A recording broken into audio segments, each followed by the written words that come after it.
Pada tahun 1817 terjadi perubahan penguasa pemerintah di Indonesia. Belanda kembali ke Indonesia menggantikan Inggris. Bergantinya penguasa di Maluku, kepemerintahan kolonial Belanda menimbulkan rasa tidak puas dan kegelisahan rakyat Maluku. Hal ini karena Belanda menerapkan kebijakan yang sangat berbeda dari Inggris. Pemerintah kolonial Belanda memberlakukan kembali penyerahan wajib dan kerja wajib yang pada masa pemerintah Inggris telah dihapus. Selain itu, pemerintah kolonial Belanda tidak mau membayar perahu ombak yang sudah dipesan dari nelayan dengan harga pantas. Bahkan perahu ombak yang diserahkan kepada pemerintahan Belanda tidak pernah dibayar. Oleh karena itu, para pembuat perahu mengancam akan mogok jika tidak dibayar. Presiden Van den Berg menolak tuntutan rakyat itu. Kejadian itu menyebabkan kebencian rakyat Maluku. Para tokoh dan pemuda Maluku melakukan serangkaian pertemuan rahasia. Contohnya pertemuan rahasia di Pulau Haruku, pulau yang dihuni oleh orang-orang Islam.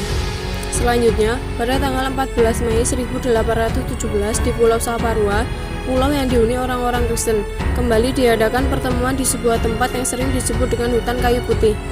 Dalam berbagai pertemuan disimpulkan bahwa rakyat Maluku tidak ingin terus menderita di bawah keserakahan dan kekejaman Belanda. Oleh karena itu, mereka perlu mengadakan perlawanan untuk menentang kebijakan Belanda.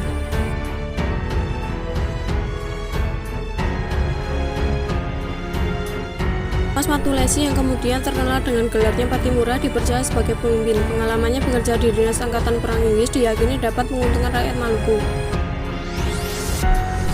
Gerakan perlawanan dimulai dengan menghancurkan kapal-kapal Belanda di pelabuhan. Para pejuang Maluku kemudian menuju benteng Dorset. Ternyata di benteng itu sudah berkumpul pasukan Belanda. Dengan demikian terjadilah pertempuran antara pejuang Maluku melawan pasukan Belanda. Dalam perang itu pasukan Belanda dipimpin oleh Presiden Van den Berg, sementara dari pihak Maluku dipimpin oleh para tokoh lain seperti Christina Martha Tiahahu, Thomas Patiwai, dan Lukas Latumahina. Para pejuang Maluku dengan sekuat tenaga mengepung benteng Dorset. Dalam waktu yang hampir bersamaan, para pejuang Maluku satu persatu dapat memanjat dan masuk ke dalam benteng. Presiden dapat dibunuh dan benteng Dorset dapat dikuasai oleh para pejuang Maluku. Jatuhnya benteng Dorset telah menambah semangat juang para pemuda Maluku untuk terus berjuang melawan Belanda. Belanda kemudian mendatangkan bantuan dari Ambon. Datanglah 300 prajurit yang dipimpin oleh Mayor Biggs.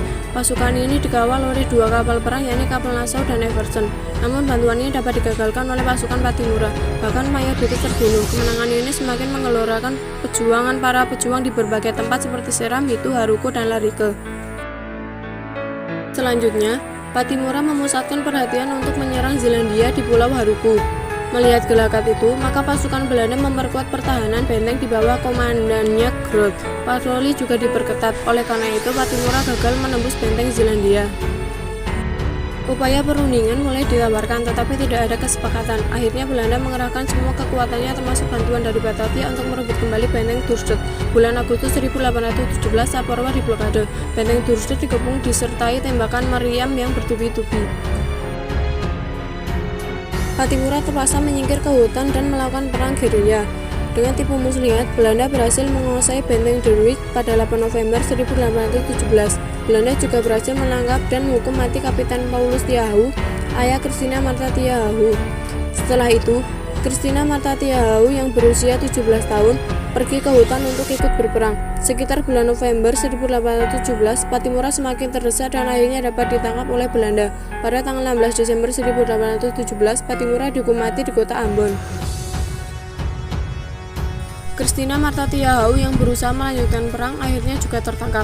Ia bersama 39 orang lainnya dibuang ke Jawa sebagai pekerja rodi. Di dalam kapal, Christina Martha Tiahahu tidak mau makan dan buka mulut.